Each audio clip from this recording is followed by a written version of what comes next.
اعوذ باللہ من الشیطان الرجیم بسم اللہ الرحمن الرحیم الحمد للہ الذی کفا وسلام علی عبادہ الذین اصطفى محمد وآلہ الطاہرین لا سیما الامام المبین بقیۃ اللہ فی الارضین الحجۃ الثانی عشر الامام المہدی المنتظر صلوات اللہ وسلامہ علیہ.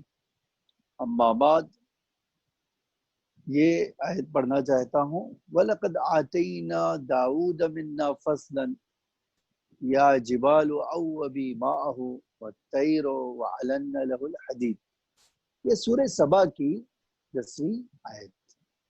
ہم نے گزشتہ جو ہے واقعے میں اور داستان اور قصص میں آپ کے سامنے یہاں تک بات پہنچا دی تھی کہ جناب طالوت کے ساتھ جناب داؤد گئے تھے اور جناب داؤد کے جالوت کے قتل کرنے سے جناب طالوت کامیاب بن گئے اور وہ جو ہے انہوں نے حکومت کی اور ان کی حکومت جو ہے ان کے انتقال اور ان کی شہادت کے بعد جناب داؤد کو منتقل ہو گئے. یہاں تک ہم نے آپ کو پہنچا دیا.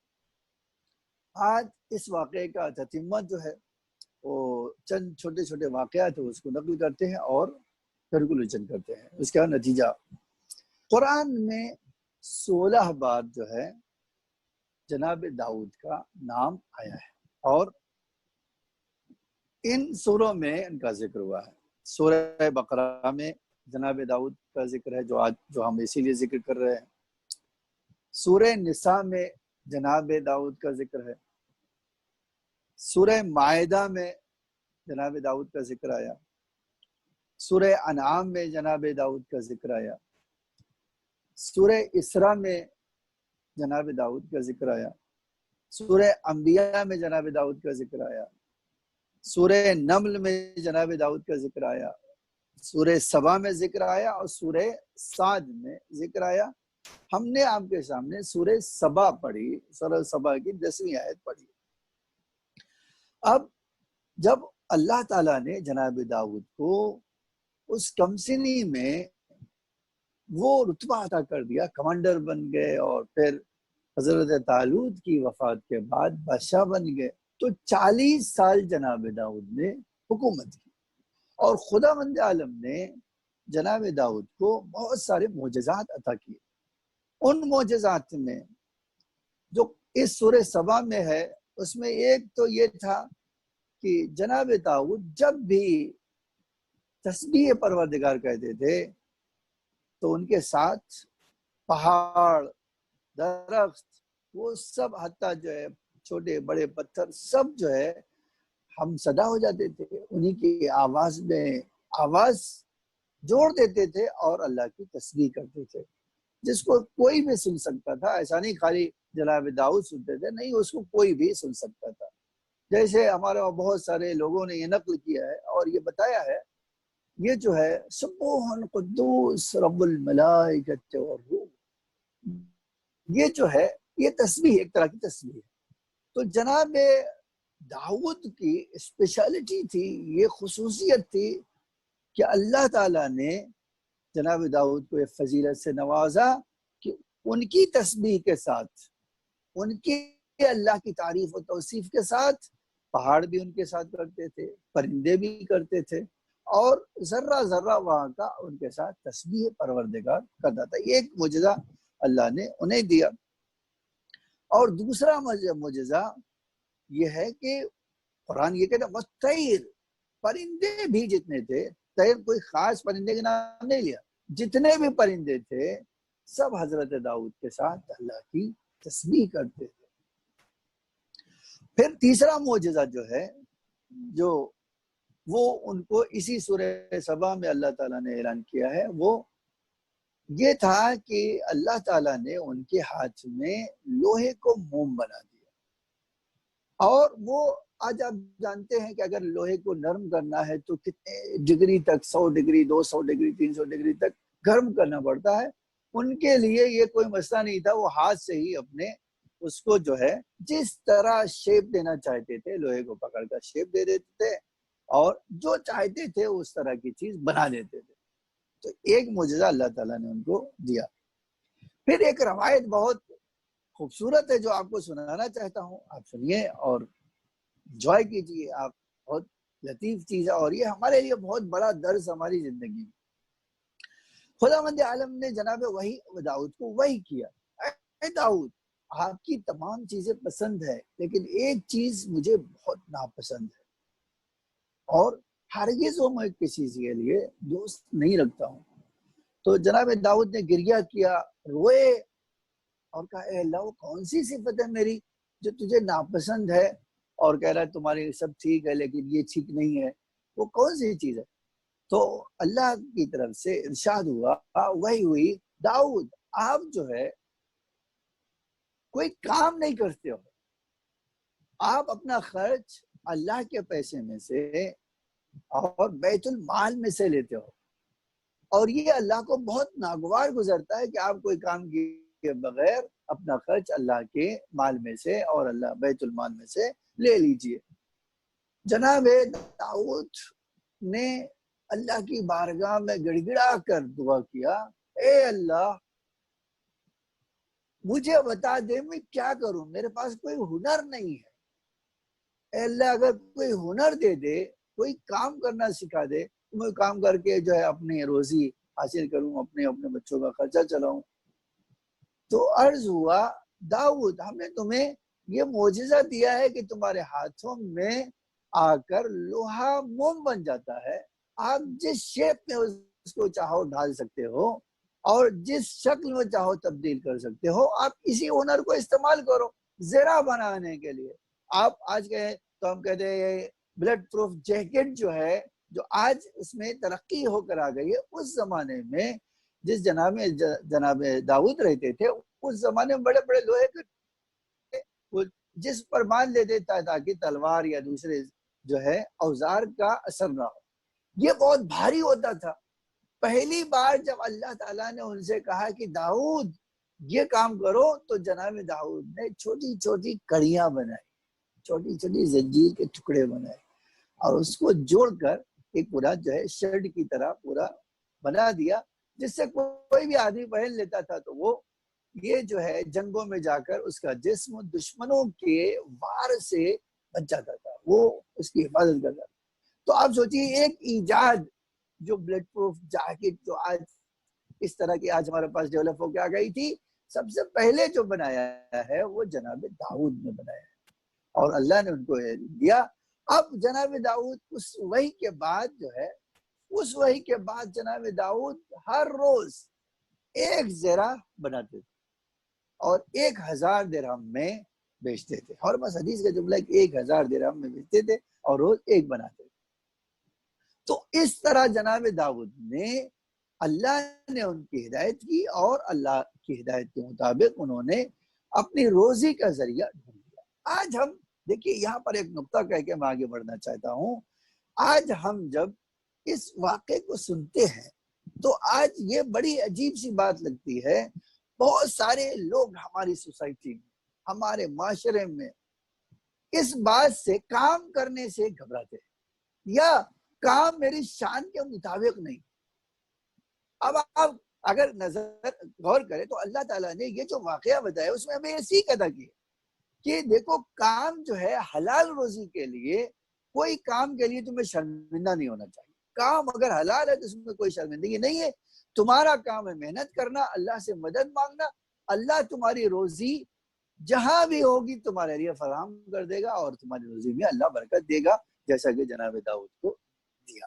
تو ایک معجزہ جناب داؤد کا یہ تھا کہ وہ اپنے ہاتھوں سے زرہ بنا لیتے تھے. خوب اس کے بعد جو ہے جناب یہ ایک اور جو ہے, اللہ کہتا ہے کہ اے داؤد ہم نے آپ کو ایک ایسی حکومت دی اور علم و حکمت عطا کیا جس کی بنا پر آپ کی حکومت کو, یہ جو 40 سال آپ نے حکومت کی ہے, اس حکومت میں کوئی خلل نہیں ڈال سکتا. دیکھیے یہ بہت بڑا یہ جو جملہ ہے یہ اللہ کی طرف سے جو ان کو عطا کیا گیا تھا, بڑی عجیب چیز تھی. اس زمانے میں حکومت لینے کے لیے اور پانے کے لیے روز خوریزی اور حملہ ہوتا تھا اور جنگ ہوتی تھی. آج وہ زمانہ بدل گیا ہے، لیکن اب اللہ کہہ رہا ہے ہم نے اتنے دنوں تم نے حکومت کیا، کسی بھی تمہارے دشمن کو تم پر غالب نہیں آنے دیا. یہ ہماری مہربانی ہے.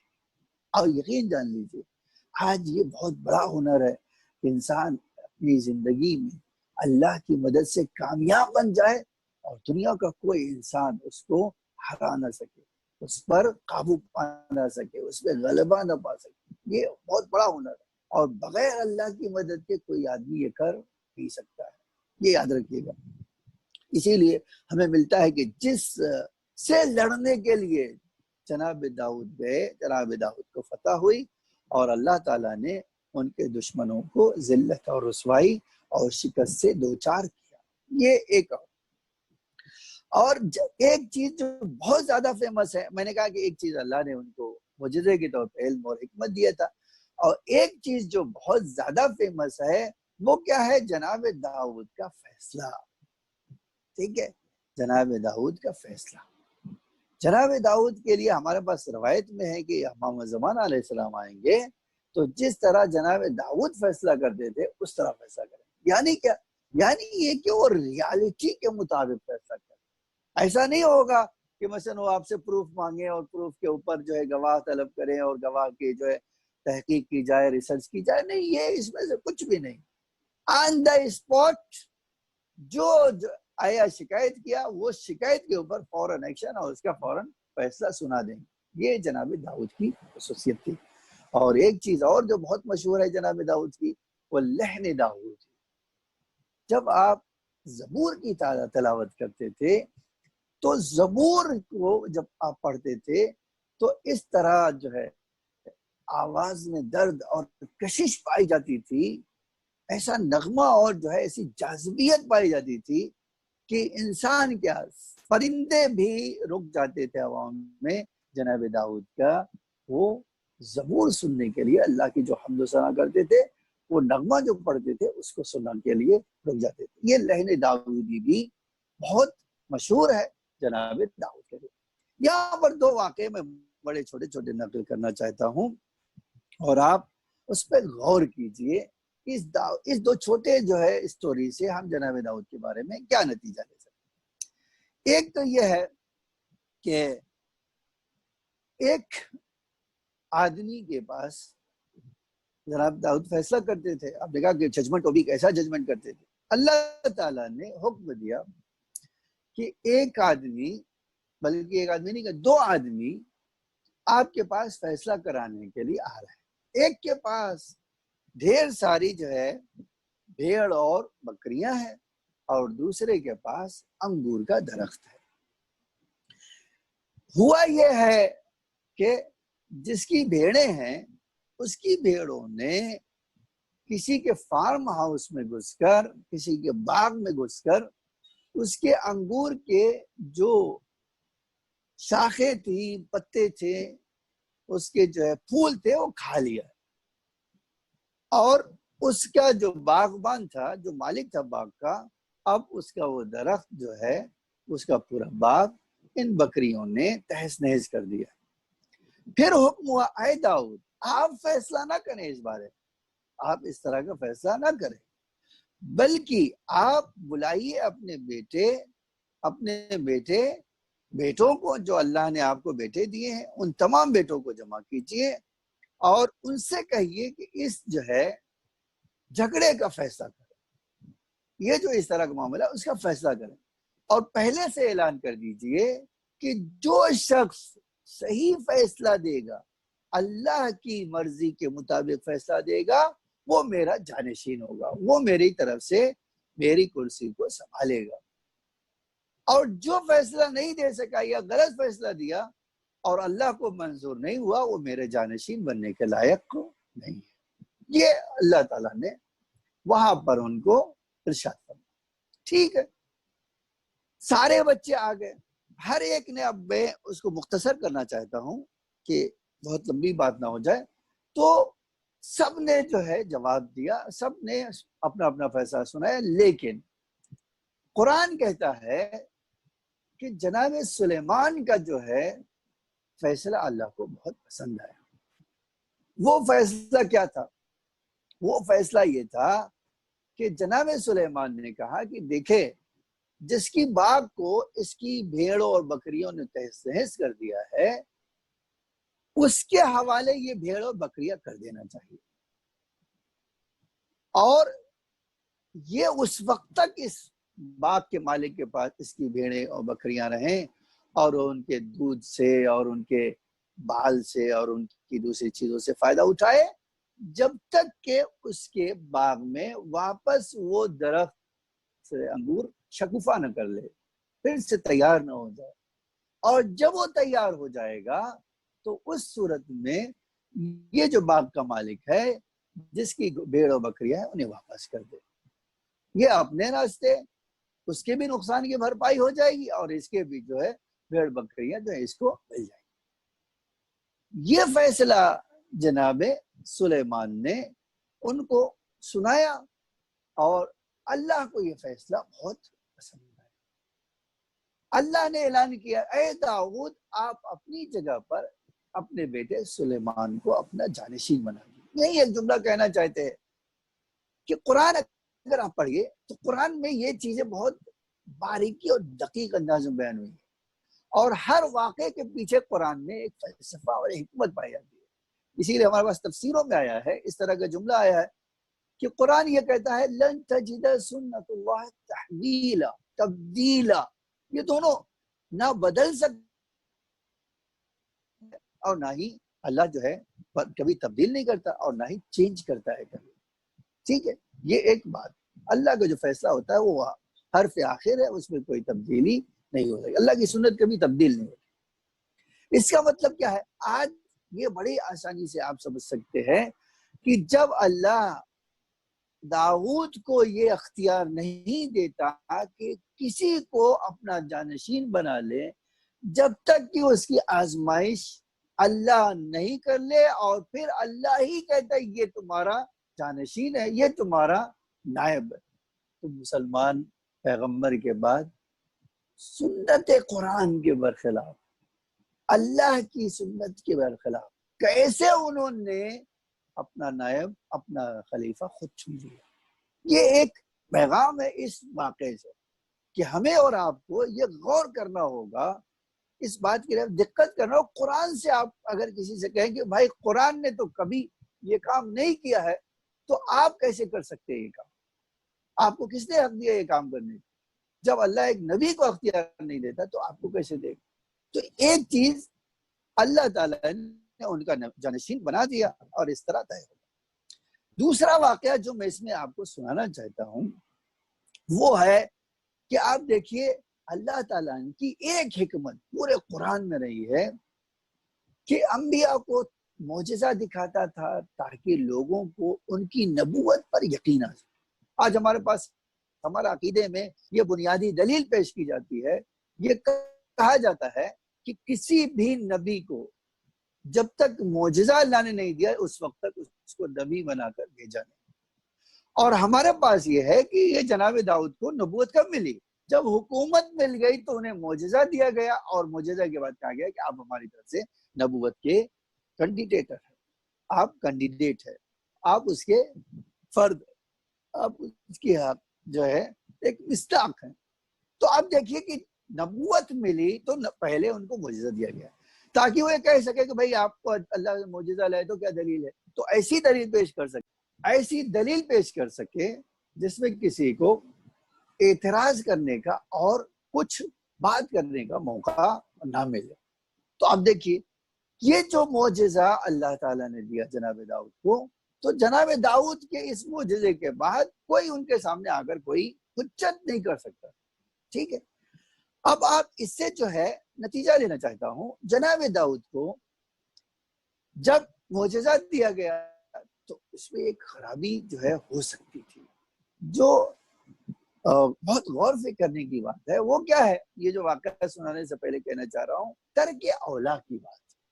ٹھیک ہے، اب ہم اسی قرآن میں اس داستان کو پڑھتے ہیں تو ایک طرف سنی لوگ مفسر ہیں اور ایک طرف شیعہ مفسر ہیں۔ جو شیعہ مفسر ہیں وہ کہتے ہیں کوئی نبی کسی بھی صورت میں جب اللہ کا علم اور حکمت اس کے پاس موجود ہے، اس کا معجزہ موجود ہے، تو کبھی بھی وہ گناہ نہیں کر سکتا ہے، ٹھیک ہے، معصیت نہیں کر سکتا۔ کیوں؟ اس لیے کہ اگر معصیت کرے گا تو جو نبوت کا مزاج ہے، جو نبوت کا فلسفہ فلسفی ہے، حکمت وہ ختم ہو جائے گا۔ کیوں؟ ایک بار اگر کسی نبی نے گناہ کیا ہم نے دیکھا تو پھر آپ کے اوپر بات کو بھروسہ کیسے کریں گے؟ آپ گناہ کرتے ہیں۔ اسی لیے اللہ نے لوگوں کو بھروسہ باقی رکھنے کے لیے انہیں معصوم بنایا، ٹھیک ہے۔ اب یہ واقعہ سن لیجئے، اتنی تمہید اسی لیے دیا میں نے تاکہ آپ اس جو ہے اس واقعے کے بعد جو ہے آپ کے ذہن میں سوال پیدا نہ ہو۔ ہمارے پاس ایک دوسرا فیصلہ قرآن نے نقل کیا، ٹھیک ہے، یہ بھی آپ سورہ نمل میں آپ دیکھ سکتے ہیں، اور سورہ سعد میں، یہ سورہ سعد میں آپ دیکھ سکتے ہیں 21 سے 25 نمبر کی آیت 21 سے 25 تک کی آپ دیکھیے۔ جناب داؤد نے اپنے لیے جو زندگی کا طریقہ معین کیا تھا، وہ ہر دن ایک کام کرنے کے لیے الگ الگ دن میں الگ الگ کام کرتے تھے، ایک دن میں سارے کام نپٹانے نہیں تھے۔ تو ایک دن انہوں نے اپنے سلطنت سے، کام کاج سے دور آرام کرنے کے لیے رکھا، صرف آرام کرنا، اس دن کوئی کام نہیں کرنا۔ اور جس دن آرام کا ہوتا تھا اس دن ان کے جو ہے آپ کہہ سکتے ہیں جو ان کے واچمین تھے، جو ان کے کمانڈر تھے، جو ان کے کارندے تھے، کام کرنے والے تھے، اس دن کسی کو جناب داؤد سے ملنے نہیں دیتے تھے۔ اب اس دن آرام کر رہے ہیں جناب داؤد، اور اللہ تعالیٰ نے ان کا ایک امتحان لیا۔ اب دیکھیے کیسا امتحان تھا۔ دو فرشتے تاقچے کے ذریعے سے، ونڈوز کے ذریعے سے ان کے کمرے میں پہنچ گئے، اور وہ انسانی شکل میں آئے اور انہوں نے سلام کیا جناب داؤد کو۔ داؤد آپ پر ہمارا سلام۔ آپ گھبرا کے اٹھے، چونک گئے کہ بھئی یہ آج تو ہمارے آرام کا دن ہے، اور یہ آرام کے دن میں کون ہے جو اس وقت آ گیا؟ تو انہوں نے کہا آپ گھبرائیے نہیں، آپ پریشان نہ ہو، ہم دونوں کے درمیان ایک پریشانی ہے، ایک مسئلہ ہے، اس مسئلے کا حل بتا دیجئے خالی، اور بس آپ یہ جو ہے ہمارے درمیان انصاف سے فیصلہ کر دیجئے، ہم دونوں چلے جائیں۔ تو کہا ہاں کہو، کیا تمہارا جھگڑا ہے؟ تو کہا ہم دونوں سگے بھائی، ہم دونوں سگے بھائی، اور ایک بھائی کے پاس 99 بھیڑ ہے اور دوسرے کے پاس ایک ہے۔ یہ جو ہمارا بھائی ہے وہ کہتا ہے کہ وہ جو تمہارے پاس ایک ہے وہ بھی ہمیں دے دو، ہم اس کے حقدار ہیں۔ اور آپ بتائیے کہ میرے پاس ایک ہے، اس کے پاس 99 ہے، اور یہ کہہ رہا ہے کہ مجھے وہ بھی دے دو۔ اب آپ بتائیے کہ تو جناب داؤد نے ان سے پلٹ کر کہا کہ ہاں بالکل، یہ کیسی بات ہے؟ بعض لوگ جو ہے ظلم کرنے والے ہوتے ہیں، آخر تمہارے پاس 99 ہے تو تمہیں اس کے باوجود سکون نہیں ملا، اس کا ایک بھی لے لینا چاہتے ہو۔ جب یہ کہا، یہ انہوں نے جناب داؤد نے ایک کی بات سن کے فوراً یہ بات کہہ دیا، تو دوسرے بھائی نے کہا کہ اے نبی خدا، پہلے میری بات تو سن لیجئے، آخر یہ میرے پاس 99 ہے وہ صحیح بات ہے، لیکن یہ جو میں ایک کا دعوے دار ہوں، کس طرح دعوے دار ہوں یہ بھی تو سن لیجئے۔ خالی میری بھائی کی بات سن کر جو آپ نے فیصلہ کر دیا ہے، آپ نے جو سنا دیا ہے، وہ تو شاید فیصلہ کرنے والے کے لیے صحیح نہیں ہے۔ جو جج ہے اس کو دونوں طرف کی بات سننا چاہیے۔ جیسے ہی یہ جملہ اس نے کہا، جناب داؤد کو فوراً اپنی یہ ترک اولا کا احساس ہو گیا، اور یہ نہیں احساس ہو گیا، اللہ کی بارگاہ میں سجدے میں گر گئے اور اللہ سے توبہ کرتے، اے اللہ مجھ سے کتنی بڑی بھول ہو گئی، کتنی بڑی غلطی ہو گئی کہ میں نے دوسرے فریق کی بات سنے بغیر ایک کو ظالم قرار دے۔ اے اللہ اگر تو مجھے معاف نہیں کرے گا تو میں گھاٹا اٹھانے والے انسانوں میں قرار دوں۔ اے میرے معبود تو مجھے معاف فرما دے۔ تو اللہ کہتا ہے کہ ہم نے جناب داؤد کی اس جو ہے شرمندگی کو، اس طرح کے اولا کو نظر انداز کیا، اور ان کو پھر ہم نے جو ہے ان کو وہ رتبہ عطا کیا۔ آپ غور کریں، اگر آپ خود غور کریں گے تو بڑی آسانی سے اس میں ایک بہت عظیم پہلو ہم سب کے لیے پایا جاتا ہے۔ وہ کیا ہے؟ دیکھیے، ہم جو ہے نبیوں کی طرح معصوم نہیں ہے، نہ ہم معصوم ہیں، نہ ان کی طرح معجزہ ہے، نہ ہمارے پاس وہ علم و حکمت۔ تو اس کا مطلب کیا؟ قرآن ہمیں اس واقعے سے پیغام دینا چاہتا ہے کہ دیکھو، تم جلد بازی کسی چیز میں نہ کرنا، پہلی بات تو یہ۔ دوسری بات، اگر تمہیں فیصلہ کرنا ہے تو دونوں فریق کی بات سن لینا۔ تیسری بات یہ ہے کہ دیکھیں، آپ خدا کی مدد کے بغیر کوئی کام صحیح نہیں کر سکتے جب تک اللہ کی مدد نہ مل جائے، ٹھیک ہے؟ اور چوتھی بات، آپ جتنے بھی معجزات والے ہوں، علم والے ہوں، حکمت والے ہوں، طاقت والے ہوں، قدرت والے ہوں، وسائل والے ہوں، جو کچھ بھی ہو آپ کے پاس، لیکن آپ ایک دن، ایک لمحہ، ایک گھنٹے، ایک سیکنڈ کے لیے بھی اللہ سے بے نیاز نہیں ہے۔ آپ کو ہر حالت میں اللہ کی ضرورت ہے۔ یا ایھا الناس انتم الفقراء الی اللہ، اے لوگو، تم اللہ کے فقیر، تمہاری ذات میں اللہ نے محتاجی رکھی ہے، فقیری رکھی ہے۔ اللہ کے بغیر تمہیں کوئی کام نہیں کر سکتے، کسی بھی زندگی کے مرحلے میں کامیاب و کامران نہیں بن سکتے ہو۔ تو ہمیشہ چونکہ تم اللہ کی محتاج ہو، اور اللہ غنی بالذات ہے، اللہ کوئی کام اپنے لیے نہیں کرتا، تمہارے لیے کرتا ہے۔ اسی لیے ہمیشہ اللہ سے جڑے رہو، اللہ سے رابطہ بہتر سے بہتر بنا لو، اللہ سے مناجات کرو۔ میرے بچوں، میرے جوانوں، یہ اصول اپنی زندگی میں اپنے دل کے اندر گاٹھ بنا کے رکھ لو کہ ہمارا رسول کہتا تھا کہ اے اللہ، مجھے ایک سیکنڈ کے لیے تنہا نہ چھوڑنا۔ اس کا مطلب کیا ہے؟ ہمیں ہر وقت تیری توجہ چاہیے، ہمیں ہر وقت تیری رحمت چاہیے، ہمیں ہر وقت تیری مغفرت چاہیے، ہمیں ہر وقت تیرا سہارا چاہیے۔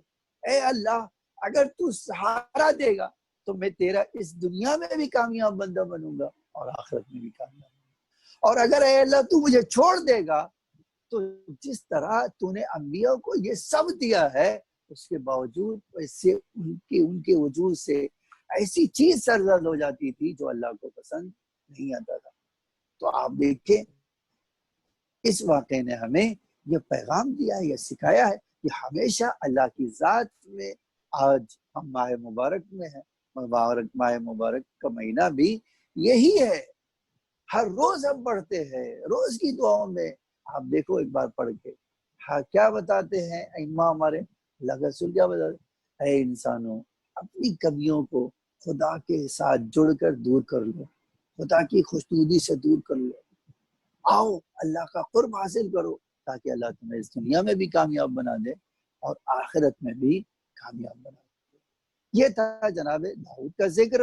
ہم نے اس سلسلے کو آگے بڑھاتے ہوئے یہ آپ کے سامنے ذکر کیا تاکہ یہ بات یہاں پر مکمل ہو جائے۔ آئیے ہم یہاں دعا کرتے ہیں اور خدا حافظی کرتے ہیں۔ انشاءاللہ آگے کی جو ہے داستان میں آپ سے ملاقات ہوگی۔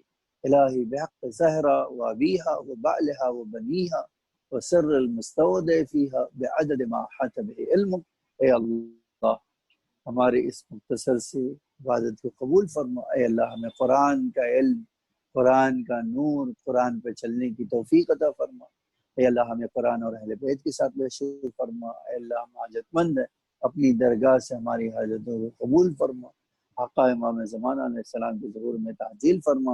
ہم سب کو آقا کے غلاموں میں شمار فرما۔ ہماری اموات پر اپنی رحمت و مغفرت نازل فرما۔ اے اللہ، جو بیمار ہونے شفا عاجل و کامل فتح فرما۔ اے اللہ، مومنین کو، تمام مومنین کو اس آفات و بلیت سے محفوظ فرما، خاص طور سے اس بیماری سے محفوظ فرما، اور جو مبتلا ہے اللہ انہیں شفا عاجل و کامل عطا فرما۔ اے اللہ، مجاہدین اسلام کو کامیاب اور کامران فرما۔ ربنا تقبل منا انک انت السمیع العلیم۔